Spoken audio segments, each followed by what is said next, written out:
Nous sommes le dimanche,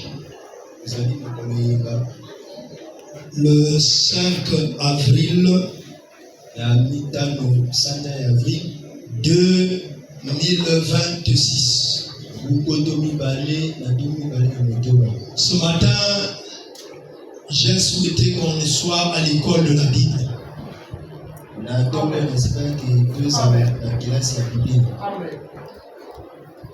Et nous avons eu des grands moments de réveil. Ce matin, je voudrais aussi qu'on acquiert la connaissance. Et sûrement, dans les quartiers où vous vivez, vous avez entendu parler de la Pâque. Et nous voulons en parler pour que chacun y soit bien fixé.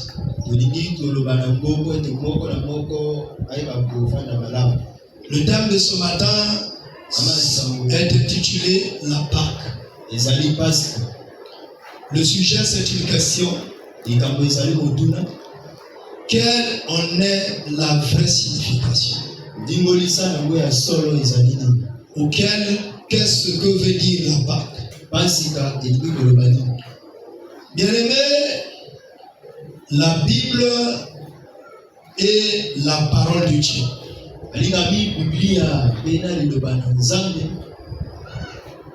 La Bible est la parole de Dieu. Elle nous révèle ce que Dieu veut faire savoir aux hommes.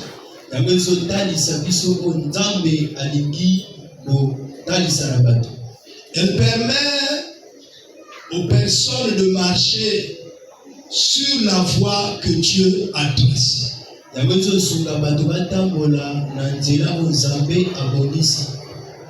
Et car le livre de Somme déjà, au chapitre 119, et au 105e verset dit, ta parole est une lampe à mes pieds et une lumière sur mon sentier. Alors, vous-même, vous savez ce que la lampe et la lumière font.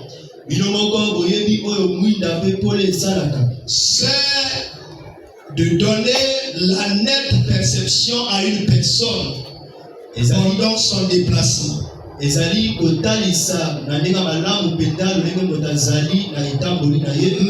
lorsqu'on marche dans une obscurité,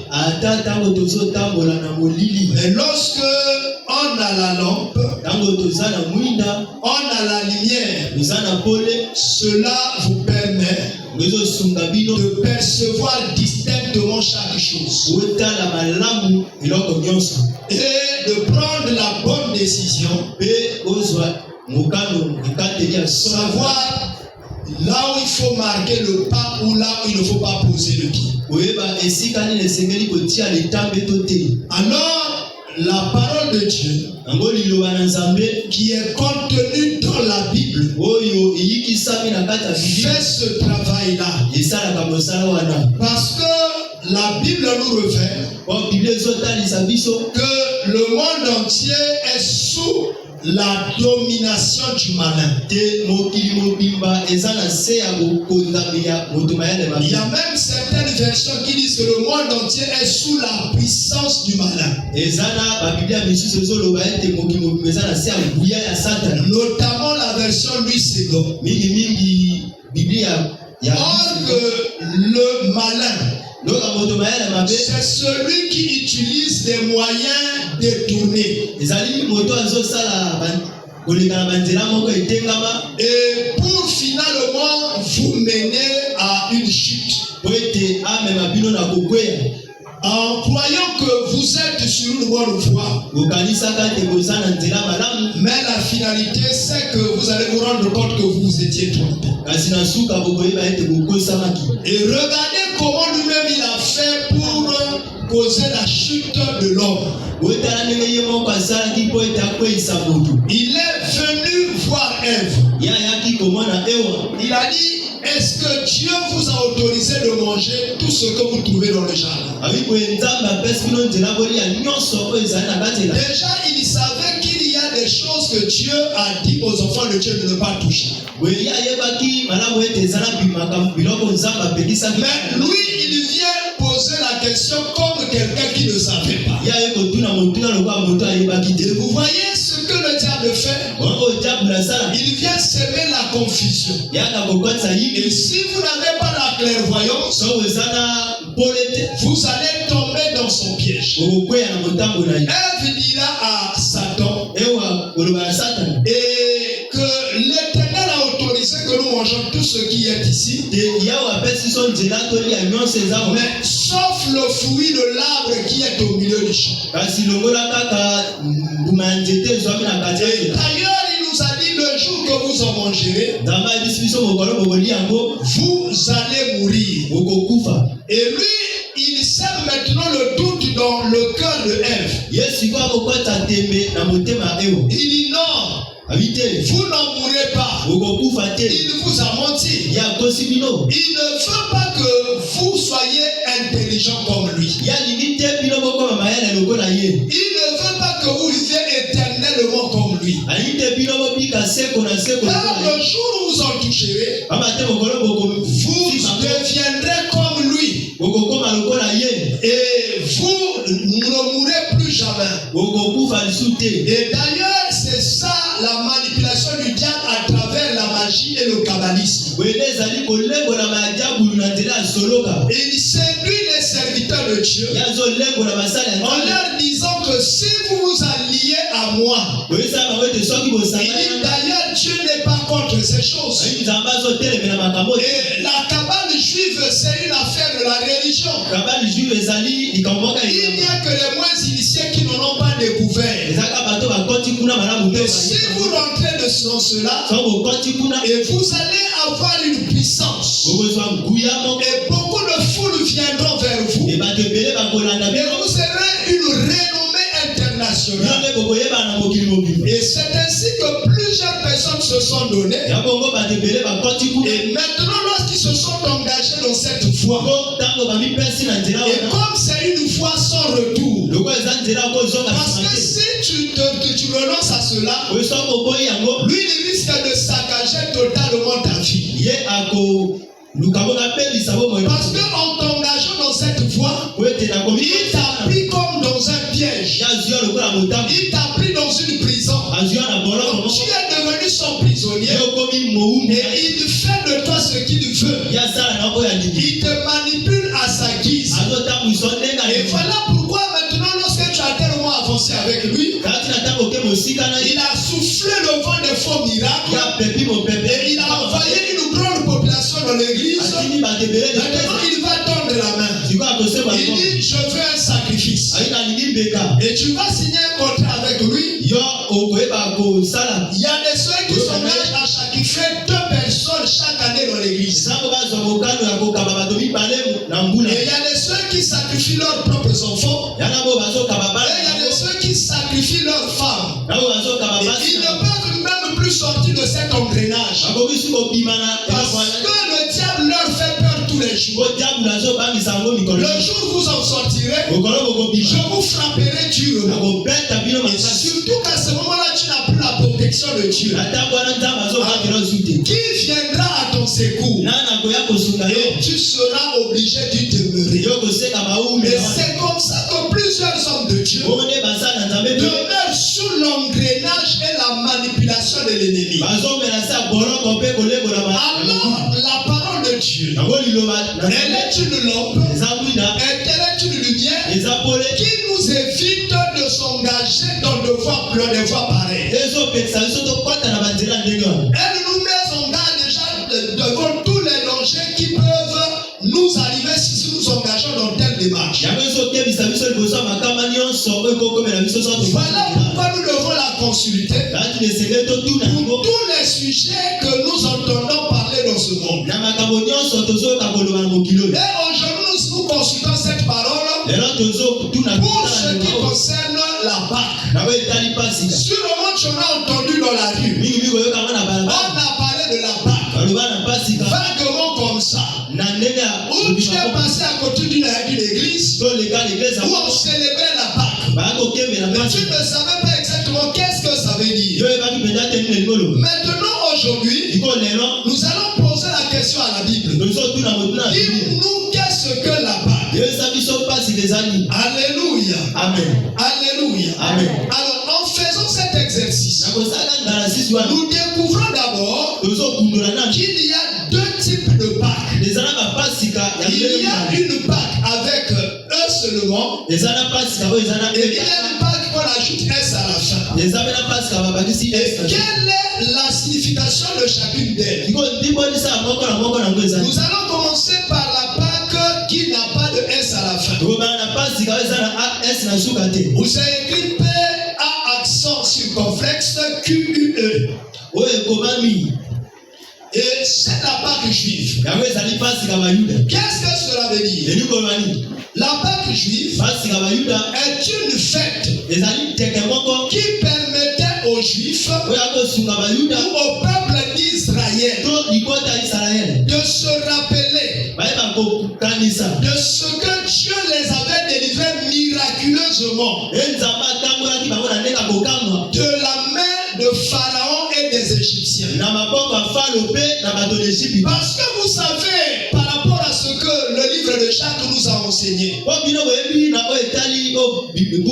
Jacques 5, les versets 13 jusqu'à 16, nous a fait comprendre que l'homme, dans sa vie sur cette terre, ou dans son séjour sur cette terre, est confronté à plusieurs situations. Et d'ailleurs, ce livre-là nous a révélé ce que nous devons faire à chaque fois que nous rencontrons une situation.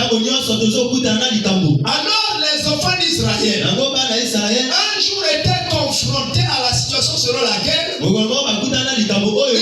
grande famine s'était apparue en Mésopotamie. Et il n'y avait plus rien à manger là-bas. Or que l'homme doit continuer à manger tous les jours. Et si bien que vous voyez, ils ont été obligés de quitter leur pays pour aller chercher des solutions dans d'autres pays. Et les premières fois, je sais que Dieu, le maître des temps et des circonstances, comme le livre d'Ecclésiaste nous dit, ils avaient d'abord commencé par la haine qu'un homme peut entretenir, par vendre leur frère Joseph. Et qui d'ailleurs déjà dans son jeune âge, son père lui avait fait coudre une tunique à 1000 couleurs.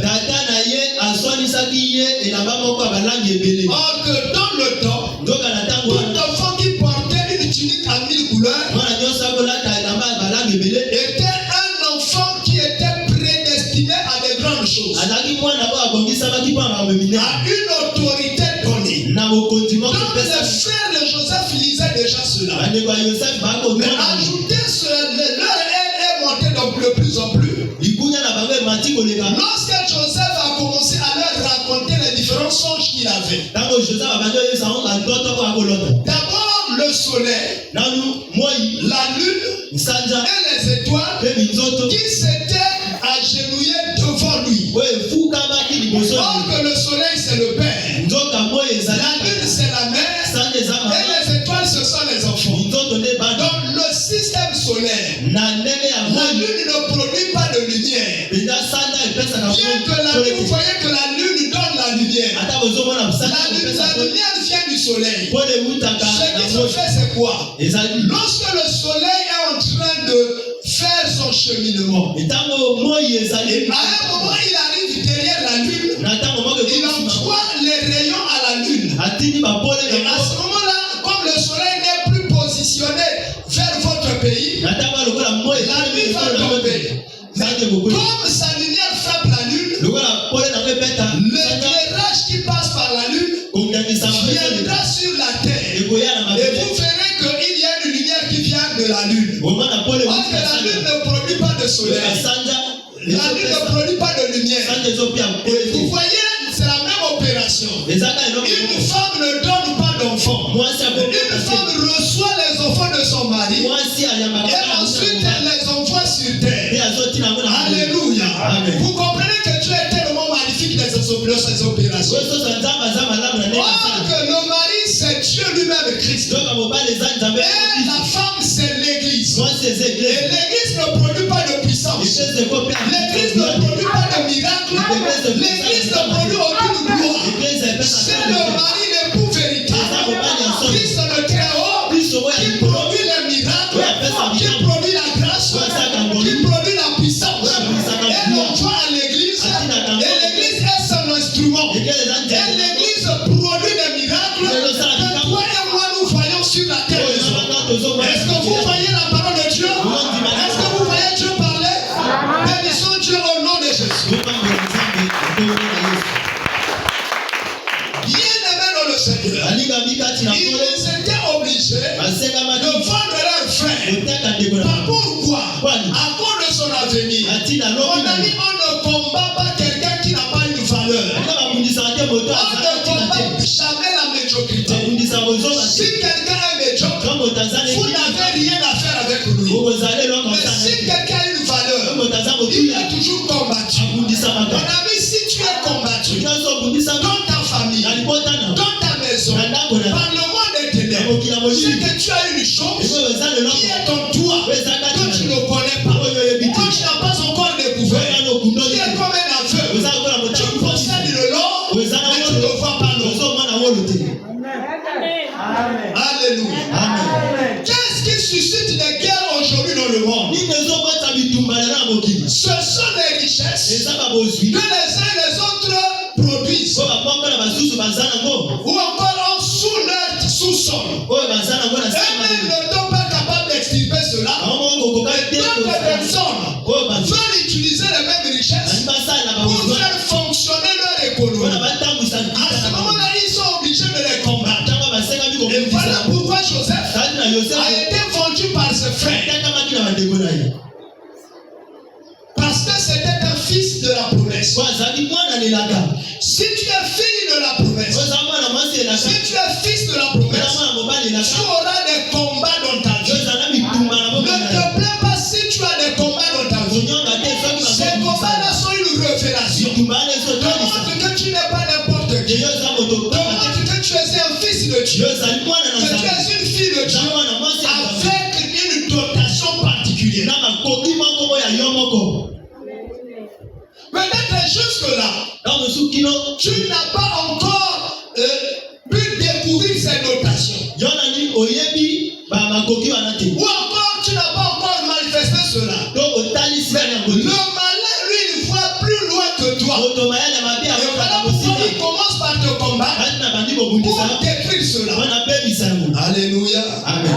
Maintenant, si je me mets à ça, je ne vais pas arriver. Là où je veux aller. Alors, regardez. Et en cherchant les solutions de leur vie, vous savez que Joseph vendu. D'abord j'étais dans la citerne, vendu aux commerçants, vendu à Potiphar, envoyé en prison pour une chose que lui n'a pas commise. Pour une chose qu'il n'a pas commis, il a été envoyé en prison. On a dit qu'il peut être faussement accusé, faussement haï et rejeté de tout le monde. Mais si tu es innocent, ne corromps pas ton innocence. Et Joseph est passé par la citerne. Il est passé par la maison de Potiphar. Il est passé par la prison. Il n'a pas corrompu son identité. Il a gardé son identité. Tu es un enfant de Dieu. Tu vis sur cette terre où il y a beaucoup d'épreuves. Tu es confronté à beaucoup de situations. Mais ne vends pas ton identité. Ne fais pas des compromis par rapport à ton identité. Garde ton identité. Mon ami, on peut dire que tout le monde est voleur. Lorsque tu es envoyé à un endroit, même si tu as enfants de Dieu. Cela est une bassesse. Toi, tu ne dois pas t'engager à détourner. Alléluia. Amen. Tu dois te contenter de ce que tu as. Vous voyez, Joseph est passé par la maison de Potiphar. Il avait eu la possibilité de coucher avec la femme de son maître. Mais il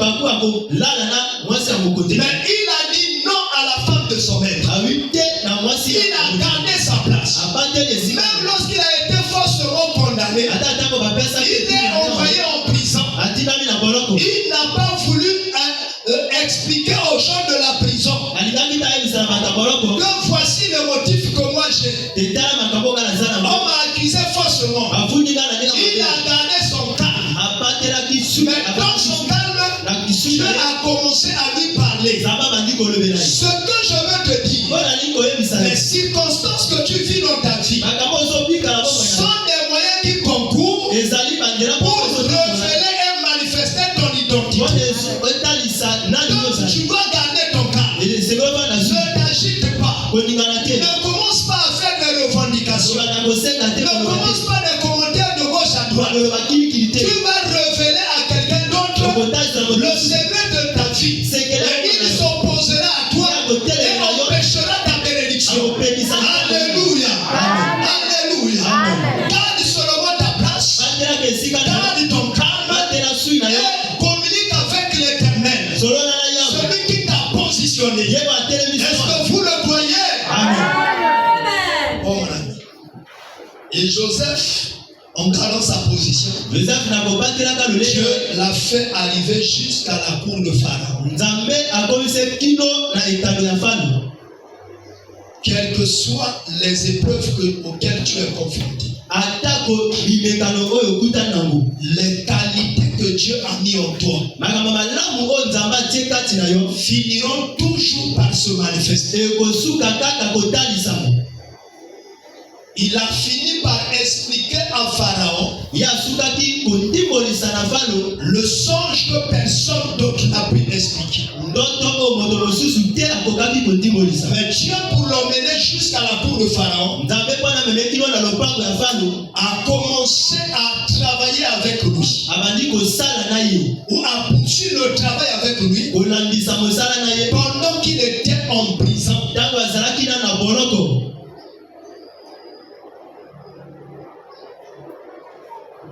Mon ami, ce que je veux te dire, tu dois garder ce que Dieu a mis en toi. Lorsque les hommes te rejetteront, mais la grâce que Dieu a mise en toi ne te quittera pas. Le mari pourra te quitter, la femme pourra te quitter, tes enfants pourront t'abandonner, tes parents pourront s'éloigner de toi.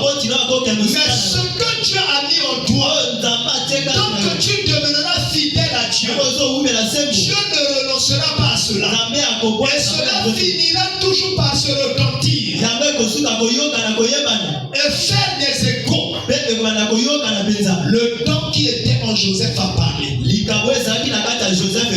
l'écho a été entendu à la cour de Pharaon. Et parce que Dieu avait déjà tracé un chemin que Joseph, tu passeras par la citerne. Tu arriveras à la maison de Potiphar. Tu passeras par la prison. Et tu arriveras à la cour de Pharaon. Et tu prendras la royauté de Pharaon. Et pendant que la grande famille va arriver, tu seras la solution de ta famille. Alléluia. Amen. Il y a des fois tu peux vivre des combats de ta famille. Ta famille peut te rejeter. Tu ne sais pas pourquoi ils te rejettent. Parce que Dieu veut te positionner ailleurs.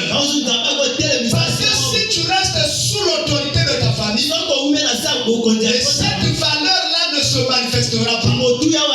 Cette valeur-là ne sera pas visible. Il faut que tu sortes de la domination de ta famille pour que cette valeur-là soit rendue visible. Joseph a été vendu par ses frères. pour empêcher à ce que sa royauté se manifeste. Et il a été envoyé jusqu'à la cour de Pharaon. Mais là-bas, Dieu le préparait pour être une solution à sa famille. Et si bien que lorsqu'il y a eu la grande famille, ses parents, ses frères ont quitté leur pays. Ils sont venus en Égypte. Vous savez comment ils sont arrivés là? Au départ, ils envoyaient leurs enfants. Et jusqu'à ce que ils sont venus eux-mêmes. Bien qu'il y a eu des circonstances qui les ont fait venir là. Ils ont vécu des bons moments. Ils ont passé 433 ans là-bas. Et les 433 ans, quelques dizaines d'années seulement, ils ont vécu une bonne vie. Mais toutes les autres années, ils ont été en difficulté sous l'oppression des Égyptiens. Pourquoi? Première chose, les Égyptiens ont remarqué au moins deux choses dans la vie des enfants d'Israël. Première chose, ils se multipliaient beaucoup. Vous savez, avoir une grande population, c'est une force. Avoir une famille où il y a beaucoup de personnes, c'est une force. Vous savez, pour que les colonisateurs actuels nous dominent,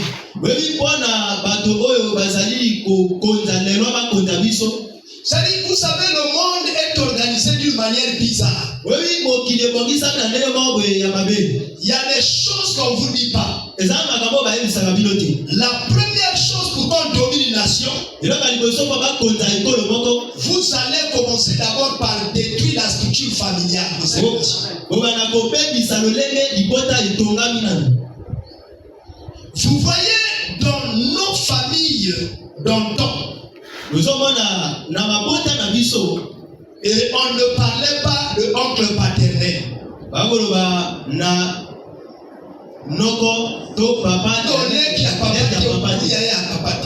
ne parlait pas de ça, on parlait de papa simplement. On appelait tout le monde papa. Et d'ailleurs, le langage étranger a commencé à nous faire comprendre qu'il y a un papa et il y a des oncles paternels. Il y a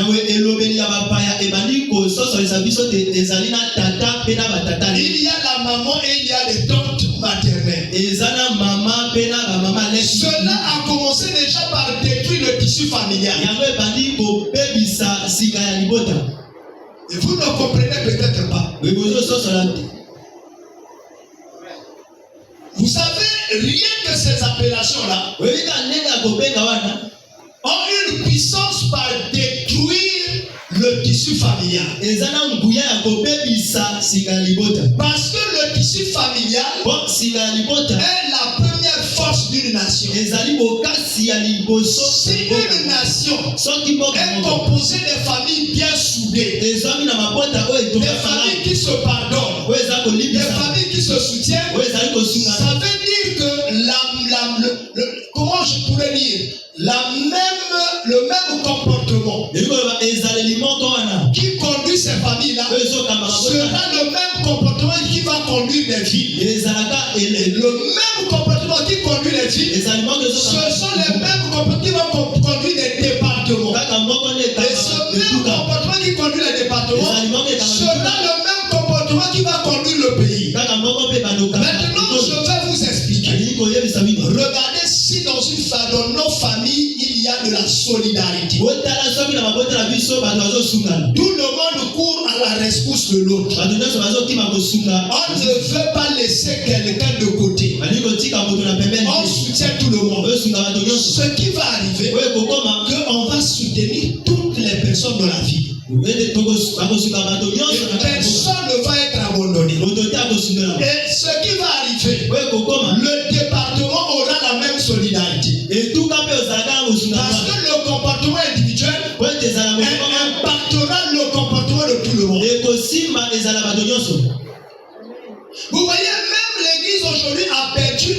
de l'église primitive. Pourquoi?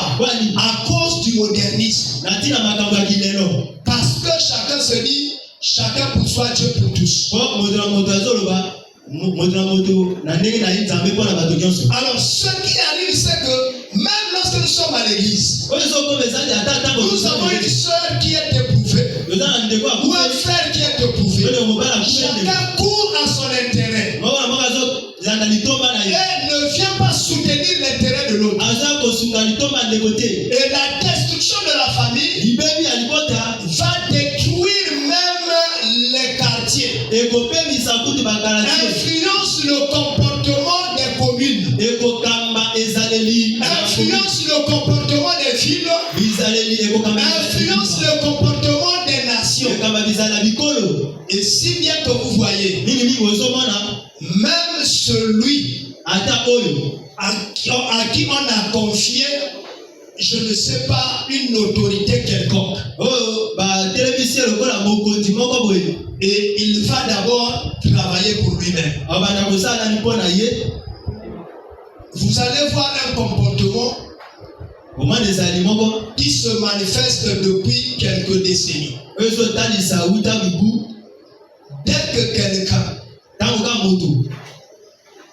a été nommé à un poste, que ce soit un poste militaire, que ce soit un poste civil, on commence par une fête. Pourtant, lorsqu'on vous nomme à un poste, c'est une charge. Mais comment quelqu'un va faire la fête lorsqu'il reçoit une charge? C'est comme si on te donne un fardeau à porter et toi tu commences à célébrer. Comment quelqu'un qui doit porter un fardeau commence à faire la fête? C'est qu'il y a quelque chose qu'on ne comprend pas. Vous comprenez? Parce que depuis quelques décennies, celui qui reçoit une charge ne voit plus la charge comme charge. Il voit le poste qui lui a été donné comme une source d'enrichissement. Il ne pense pas à l'intérêt social. Il pense maintenant à l'intérêt individuel. Moi et ma famille, nous sommes heureux maintenant. Alléluia. Amen. Et c'est même ça qui nous pousse à accuser nos voisins et nos voisines de sorciers et de sorcières.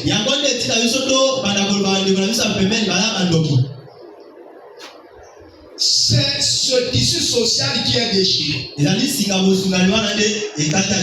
Vous pouvez poser la question aux sœurs. Vous pouvez poser la question aux frères. Vous voyez une sœur lorsqu'elle rentre dans un foyer. Et je ne dis pas que cela est la même chose pour toutes les sœurs. Le frère Garcia, c'est là où je veux arriver. Le premier travail que la sœur fait, c'est de pouvoir éloigner le mari de ses frères, de ses sœurs et de ses parents. Je ne veux pas demander aux sœurs si je dis la vérité. Elles diront toujours non. C'est pas que toutes les sœurs sont comme ça. Mais la majorité, dès qu'elle a un foyer, ce qu'elle va commencer à faire, c'est d'éloigner son mari. Et surtout si son mari a un peu d'argent. Ou quelqu'un qui est le soutien, le pilier de la famille. Et ce qu'elle va commencer à faire, c'est de faire un petit travail minutieusement bien bâti. Avec une stratégie bien élaborée pour éloigner petit à petit le mari de ses parents, de ses frères, de ses soeurs. Et pour qu'elle s'asseye à l'aisement, que personne ne vienne la déranger.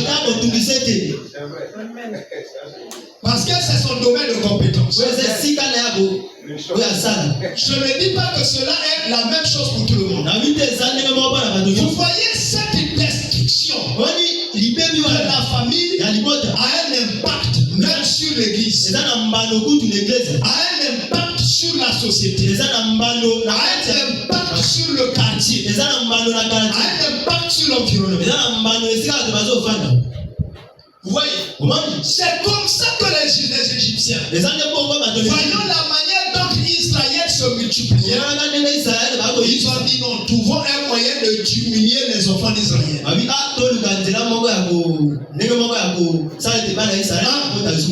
Tous les premiers-nés garçons, il faut les éliminer. Deux, il faut leur surcharger d'un grand travail.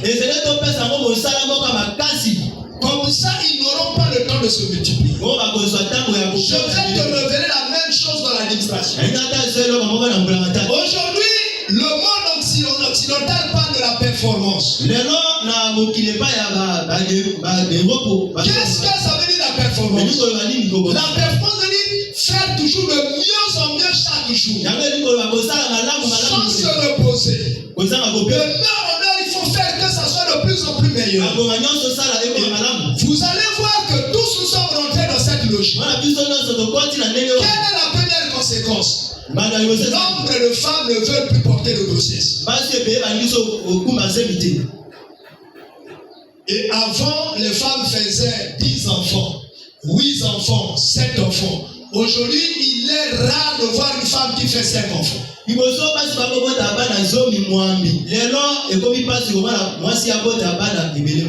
a des foyers sans enfants. Pourquoi?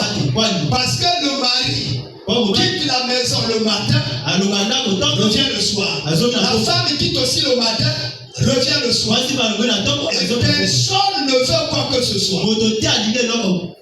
Et quelqu'un me racontait une chose un jour. Et il y avait une femme d'un grand monsieur. Un jour, elle est revenue chez elle. Elle travaille à un endroit très bien. Le mari travaille à un endroit super bien. Et il y a beaucoup d'argent dans la maison. La femme ne veut plus cuisiner. Et elle dit à ce monsieur qui était venu chez elle: regarde ton frère. On vient tous du boulot. Lui, il a travaillé du matin au soir. Moi, j'ai travaillé du matin au soir. Maintenant, on arrive à la maison. Lui, il s'assoit dans un fauteuil. Il veut que je prépare pour lui. Il dit ça, c'est quel type d'injustice?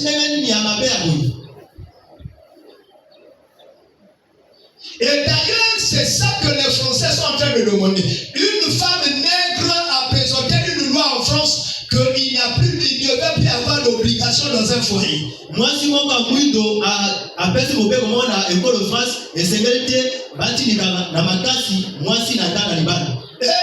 ne parlerait plus d'infidélité dans un foyer.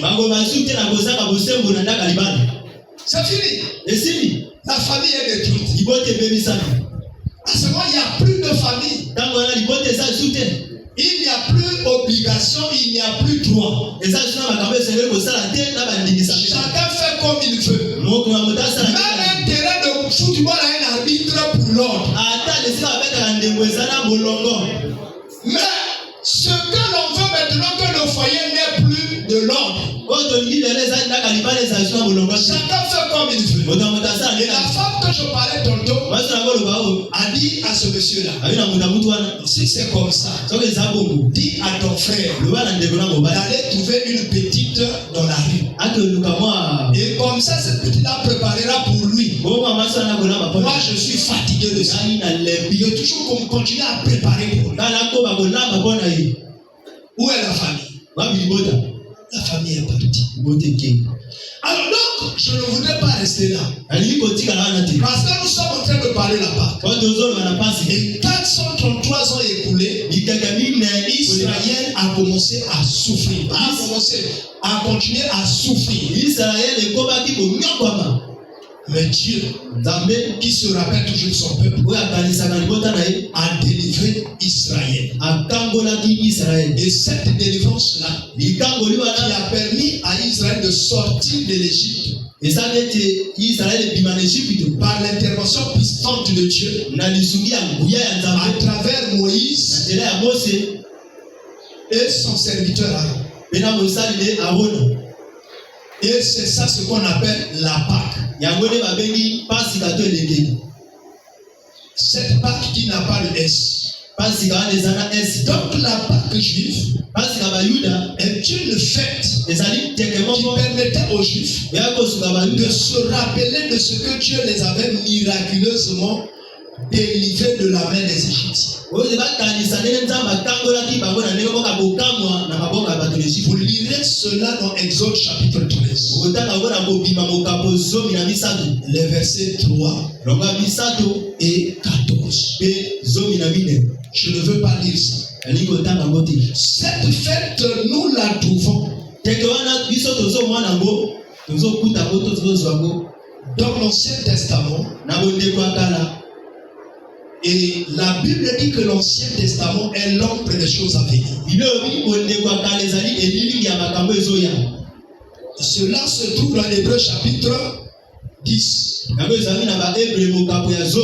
Le premier verset. Donc cette Pâque-là n'était pas la vraie réalité. Que veut dire Pâque? Par rapport à ce qui s'est passé en Égypte. Pâque, ça veut dire passer sans détruire.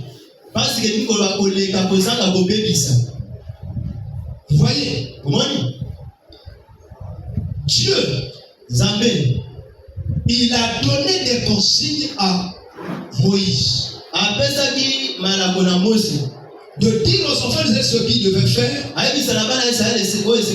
Et au son de la trompette, ils devaient quitter.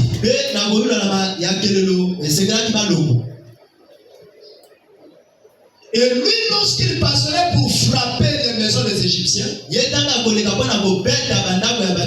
lorsqu'il fera le son de l'agneau sur les poteaux de la porte des maisons, il saura que ça c'est la maison des enfants d'Israël. Ici il ne faut pas tuer. Donc il passait et il ne tuait pas. Mais il frappait les premiers-nés des Égyptiens. Il les tuait. Et parce que Dieu a fait plusieurs choses pour que Pharaon libère les enfants d'Israël. Pharaon n'a pas voulu. Vous savez, Pharaon c'est l'image du diable. Le diable est têtu. Malgré tout ce qu'on peut lui dire. Et il fait toujours un effort de se maintenir. Et donc, nous voyons cela dans Exode chapitre 12. Les versets 13, 23 et 27. Le sang de l'agneau appliqué sur les poteaux de la maison d'Israël empêchait l'ange de la mort envoyé par Dieu de détruire les habitants qui étaient dans cette maison.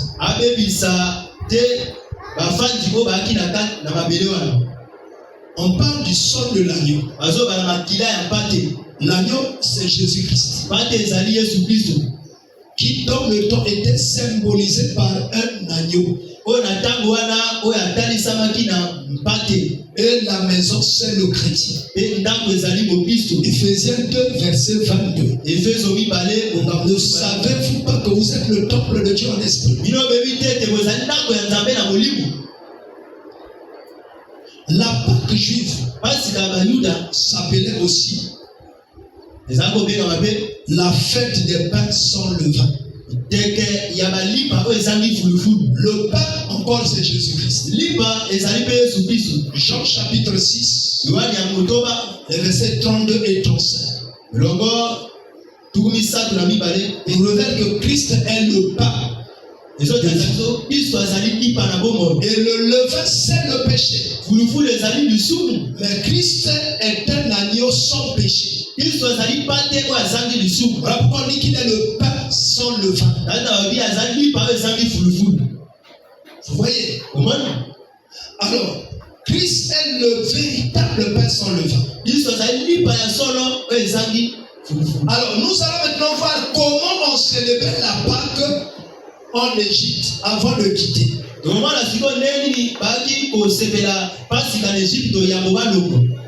Bien aimé.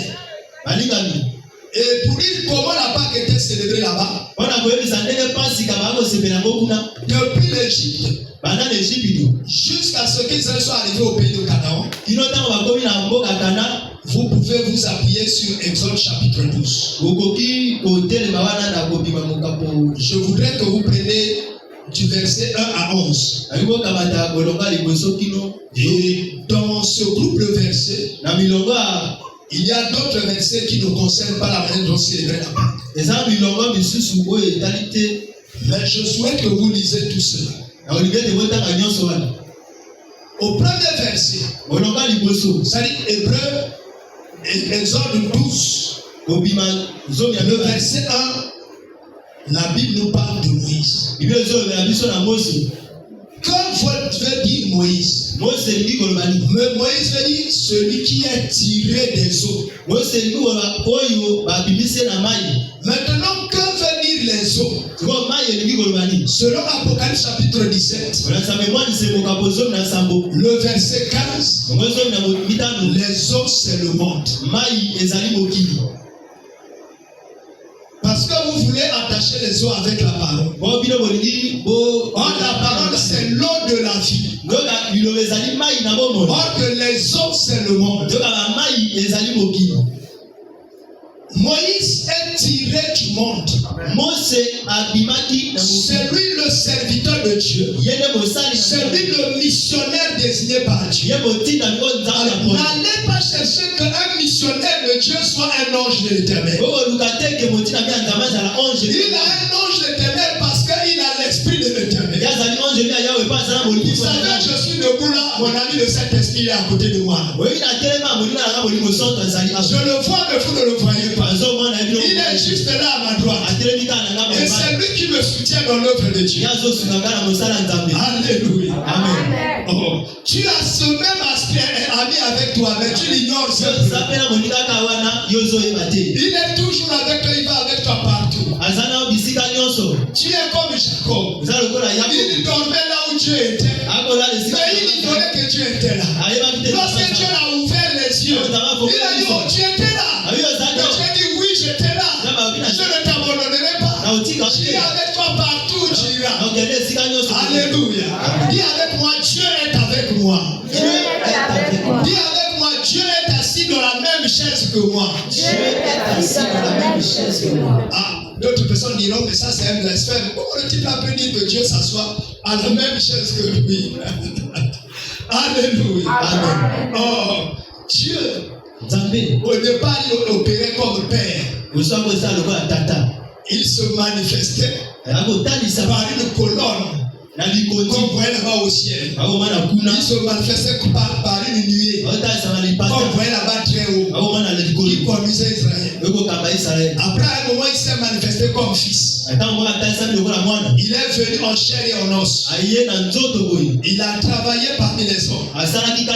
Et il est parti. Et à notre époque, il est le Saint-Esprit. C'est toujours le même Dieu. Et lui, il est avec nous partout. Même si les draps de ton lit sont déchirés, là, lui, il dort avec toi. Tu comprends?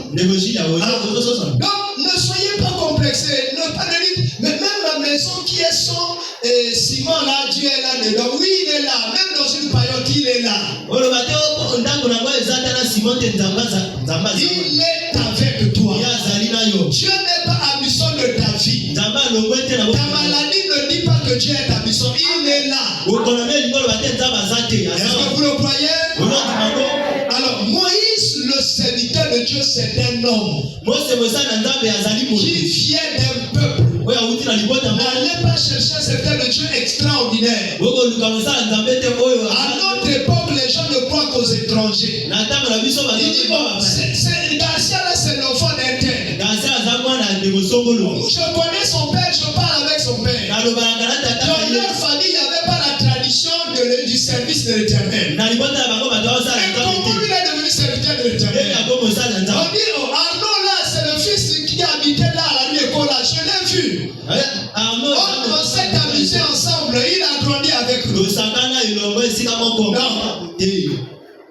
Mon ami, lorsque Dieu se choisit quelqu'un, il efface son passé et il lui donne une nouvelle identité.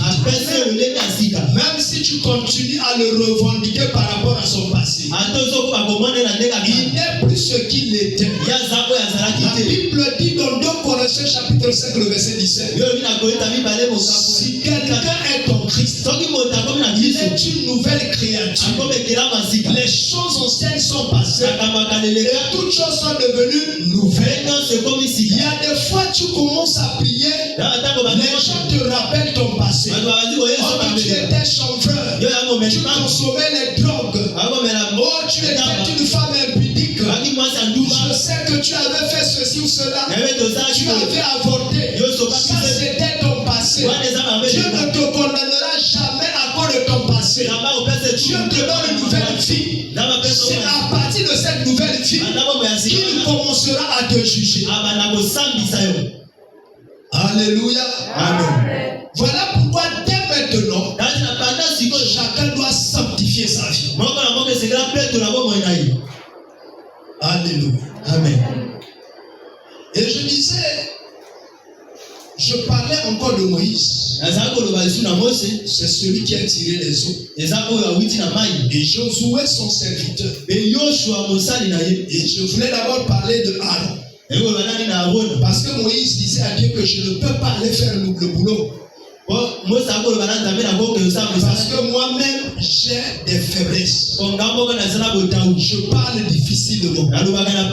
Mon ami, va avec la force que tu as. Va tel que tu as. Ne cherche pas d'abord à être équipé. Voilà pourquoi nous passons d'abord par les... Et lorsque Dieu nous appelle, nous partons d'abord passer par les enseignements bibliques. Comment j'appelle ça? Et les écoles bibliques.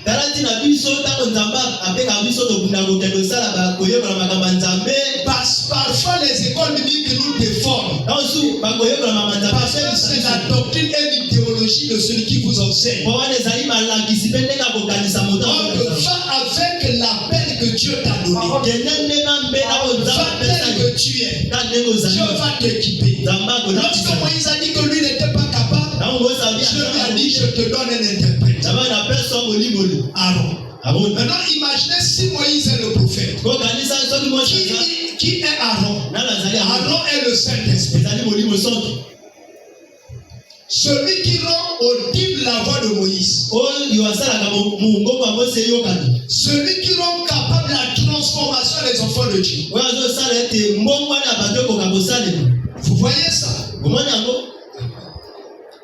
Donc lorsque Dieu envoie quelqu'un, ne regarde plus ce que tu étais avant. Ne regarde plus le langage que les gens entretiennent de toi.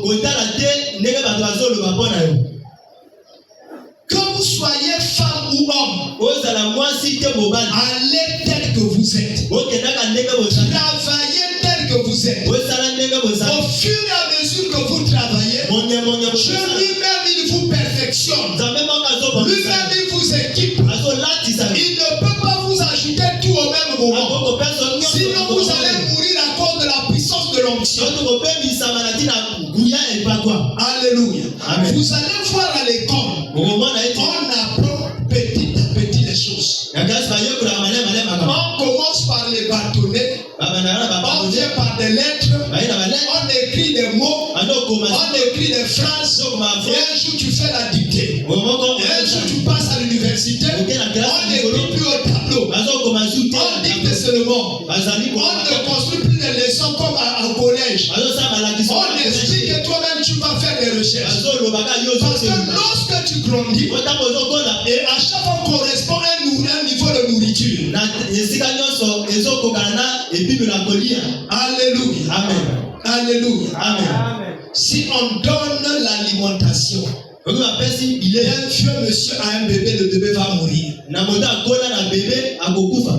Parce que le bébé même la structure de son corps n'a pas encore les moyens de supporter ça. Maintenant, Aaron, c'est la bouche du serviteur de Dieu. Or, la bouche du serviteur de Dieu, c'est le Saint-Esprit. Vous voyez? Et qu'est-ce que l'Égypte? L'Égypte, c'est le pays où Satan règne. Aujourd'hui, vous cherchez l'Égypte, je ne sais pas de quelle manière. Lorsque vous posez tout acte qui n'honore pas Dieu, vous êtes retourné en Égypte. Alléluia. Amen. Lorsque vous entretenez des pensées de haine dans votre cœur, vous êtes reparti en Égypte. Lorsque vous entretenez une relation impure, soit avec un frère ou une soeur, vous avez regardé l'Égypte. Lorsque vous vivez dans le mensonge, vous êtes reparti en Égypte. Lorsque vous aimez vous quereller, vous battre, vous critiquer, vous êtes reparti en Égypte. Or, Israël est appelé à sortir de l'Égypte. Maintenant, je vous mets aller vite parce que je dois laisser ça. Alors, Israël doit sortir de l'Égypte. Maintenant, ne regarde plus Israël comme ce peuple de Joseph. Israël aujourd'hui, c'est toi. Israël aujourd'hui, c'est moi. Israël aujourd'hui, c'est nous. Et l'Égypte, c'est le système d'organisation du monde. Vous devez sortir de ce système. Vous devez vivre selon la pensée de Dieu. Selon la parole de Dieu. Et je vais entamer maintenant la Pâque chrétienne. En quelques 10 minutes, je vais toucher ça. Alors, prenez votre Bible. Regardez 1 Corinthiens.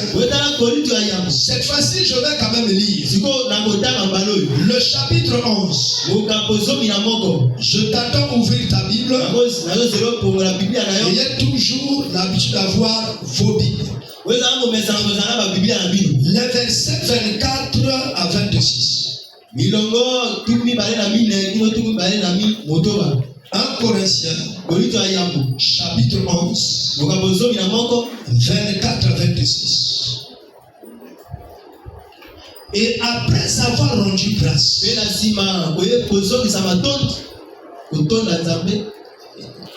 le rompit et dit, ceci est mon corps qui est rompu pour vous. Faites ceci en mémoire de moi. De même, après avoir soupé, il prit la coupe et dit, cette coupe est la nouvelle alliance commençant. Faites ceci en mémoire de moi.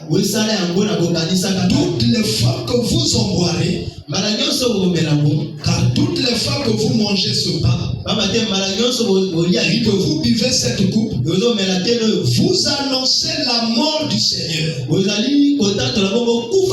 jusqu'à ce qu'il vienne. La Pâque chrétienne est un moment où les chrétiens doivent se souvenir de la mort, de l'ensevelissement et de la résurrection du Seigneur Jésus-Christ. Ce moment est la réalité de la Pâque juive. Rappelons-nous que Christ est la vraie Pâque qui nous délivre de l'Égypte. L'Égypte étant définie comme le système d'organisation des choses selon le monde. Elle est symbolisée par la sorcellerie, le péché, l'impudicité, le mensonge, la magie, les incantations, la haine, les les sciences occultes et toutes les choses pareilles. Ces choses nous maintenaient en esclavagisme. Mais Christ est venu nous affranchir. Est venu nous libérer. Prenez Galates chapitre 5. Le verset 1er. Regardez ce qui est écrit là-bas. Dans le livre de Galates, au chapitre 5, le verset 1er. C'est pour la liberté que Christ nous a affranchis. Demeurez donc fermes et ne vous laissez pas mettre de nouveau sous le joug de la servitude. Christ nous a sortis de cela. Il nous a libérés. Nous ne devons plus repartir dans ces choses. Mes amis, n'entretenez plus les relations impures. N'entretenez plus les relations hors mariage scellées par la famille. Et scellez toujours votre relation intime par les familles des uns et des autres. N'entretenez plus la jalousie. Ne vous lancez plus à la moquerie. Ne vous donnez plus au mensonge. Éloignez-vous à la haine. Et éloignez-vous à vouloir être au-dessus de tous les autres. Soyez comme tout le monde. Regardez les autres comme vous-même. Christ nous a déjà sauvés de l'orgueil. Christ nous a sauvés de la haine. Christ nous a sauvés du mensonge. Christ nous a sauvés de la jalousie. Christ nous a sauvés des mauvaises visitations et des mauvaises fréquentations. Sortons définitivement de ces choses. Celui qui a quitté l'Égypte ne doit plus repartir en Égypte. Alléluia. Amen. Mon ami. Il nous a donné la nouvelle vie. Une vie de victoire. Dès maintenant que nous sommes sur la terre, et cette vie de victoire nous accompagnera dans l'éternité. Est-ce que quelqu'un le croit? Cela est la définition de la Pâque chrétienne. Être délivré. Parce que la Pâque chrétienne, c'est quoi? Ça a commencé par le fait que Christ, enseveli dans la tombe, est ressuscité. Il est sorti libre de tous les liens qu'on avait liés lorsqu'on l'enterrait. Et toi aussi, tu es sorti libre dans ta relation avec Jésus par rapport au lien que Satan t'avait imposé. Satan t'a imposé d'être impudique. Christ t'a délivré de l'impudicité. Celle ici est aussi une fille d'Abraham. Quand Satan maintenait courbé depuis 18 ans. Vous allez voir les enfants de Dieu qui ont un mauvais comportement, qui trichent partout. Et vous voyez l'enfant de Dieu, il fait un travail avec les autres. Païen ou enfant de Dieu, on lui paye 100 000. Il prend 20 000, il met de côté. Il vient avec 80 000. Il dit voici l'argent qu'on nous a payé. Vous voyez, ça c'est encore être enchaîné par le monde intérieur. Mais si tu es le patron du travail, tu dis c'est moi le patron, vous a payé 100 000. Moi c'est 40 000. Et vous 5 là, vous divisez les 60 000 qui restent. Mais c'est toi le chef. Mais pourquoi mentir? Alléluia. Amen. Le mensonge n'est pas de Dieu. Le mensonge a pour source le malin. Lorsque vous montez, vous appartenez au malin. Vous repartez vers le malin. Vous voyez? L'origine de la Pâque et ses appellations. La Pâque comme ombre des choses à venir a été instituée par Dieu lui-même et puis accomplie par Christ. Parce que là-bas en Égypte, c'était l'agneau qui était tué. Mais pour faire le repas du Seigneur, c'est encore l'agneau qui doit être tendu sur la croix. Il dit, vous vous rappelez de ma mort et de mon ensevelissement. C'est toujours la Pâque. Là-bas c'était l'ombre. Mais au temps du Seigneur, c'est la réalité. Vous voyez ça? Et Paul en parle aussi. Dans 1 Corinthiens 5 et 8. Et nous allons pas lire cela. Alors, quelle est la pratique? Le plus important, c'est ça. Pour organiser une Pâque, il faut passer à la table du Seigneur. Ça, je n'ai pas besoin de vous donner des références. Parce que tout le monde vous en connaît. Pour organiser la table du Seigneur, quelles sont les choses qu'on a besoin? On a besoin d'un pain sans levain. Aujourd'hui, nous avons commencé à faire des lamelles de pain. Et les lamelles, ça dit des petits morceaux de pain. Or que lorsque le Seigneur lui-même a institué la Pâque, c'est un seul pain. Christ n'est pas plusieurs corps. Christ est un seul corps. Voilà pourquoi le pain doit être un. Tu vois? Et il prenait le même pain là. Il le coupait en petits morceaux. Et chacun mangeait le même morceau. Ça donne d'abord de la communion. Ça renforce les liens entre les disciples. Aujourd'hui, pourquoi nous faisons des lamelles? Parce qu'on se dit non, parfois lui touche là. Il a la maladie et la maladie se transmet au monde. Et vous voyez, et on a même, et on fait attention à notre relation et on est même divisé dans nos pensées. La science nous a appris de ces choses incroyables. Il fallait aussi le fruit du raisin, qui est le vin. Il fallait le fruit du raisin. Le liquide tiré du fruit du raisin, qui est le vin. Et à l'époque du Seigneur, il y avait un seul gobelet. Cette unique coupe dans laquelle lui-même il a bu. Et il a donné à tous ses apôtres. Et qui buvaient dans la même coupe. Alors le pain, c'est le corps du Seigneur.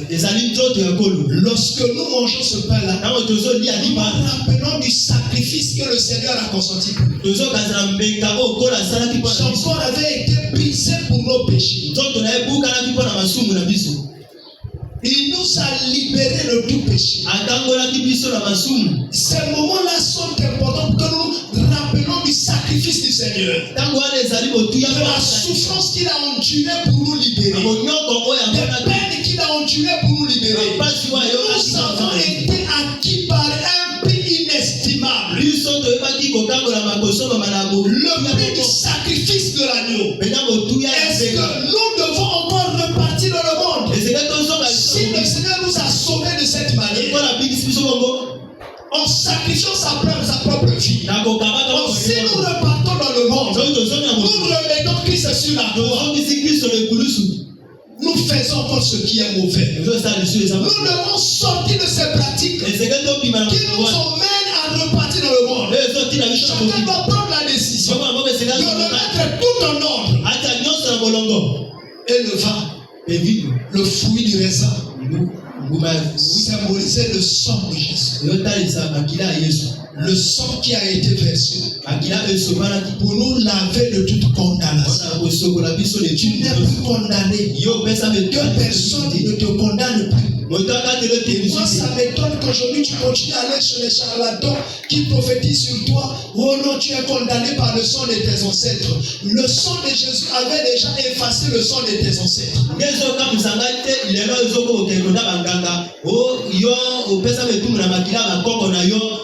ne portes plus le sang de tes ancêtres. Tu portes le sang de Jésus en toi. La malédiction de ta famille a quitté ta vie.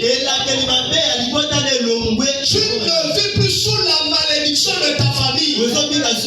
Donc tranquillement, tu n'es plus maudit.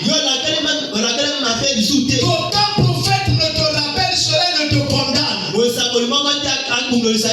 Non, aucun prédicateur ne te condamne. Ne te dise que tu es sous la malédiction. Parce que lorsque Christ est venu te racheter, il a nettoyé de fond en comble ta vie. Il a dépouillé les dominations. Il a dépouillé les autorités. Il a enlevé la malédiction qui était sur toi. Alors tu n'es plus maudit. Alléluia. Je ne suis plus maudit. J'ai été délivré par le Seigneur. Tu dois le croire toute ta vie. Ne croyez plus à une charge quelconque. Ne croyez plus à une condamnation familiale. Ne croyez plus à être manipulé par les esprits de, je ne sais pas, du Chikumbi ou du Zémora ou de quoi. Tu ne vis plus sur ces choses.